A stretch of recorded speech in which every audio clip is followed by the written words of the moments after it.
નમસ્કાર દર્શક મિત્રો, વિશ્વ ભારત ન્યૂઝ ચેનલમાં હું મેઘા અગ્રવાલ આપનું હાર્દિક સ્વાગત કરું છું।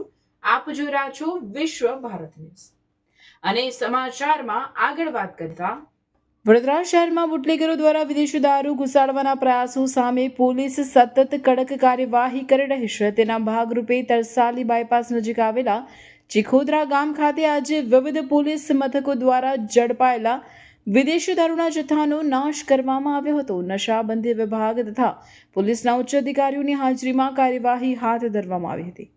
માંજલપુર, મકરપુરા, પાણીગેટ અને કપુરાઈ પોલીસ સ્ટેશન વિસ્તારમાં નોંધાયેલા કુલ 65 કેસોમાંથી જપ્ત કરાયેલ દારૂનો નાશ કરવામાં આવ્યો। અંદાજે 19,455 બોટલો તથા 7 કેરબા સહિત કુલ 38,529 નાશપાત્ર જથ્થો નષ્ટ કરવામાં આવ્યો હતો।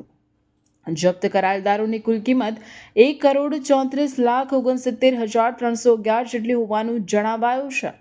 પોલીસ અધિકારીઓએ જણાવ્યું હતું કે શહેરમાં ગેરકાયદેસર દારૂના વેપાર સામે આવનારા સમયમાં પણ સખત કાર્યવાહી ચાલુ રાખવામાં આવશે અને બુટલેગરો પર કડક નજર રાખવામાં આવશે।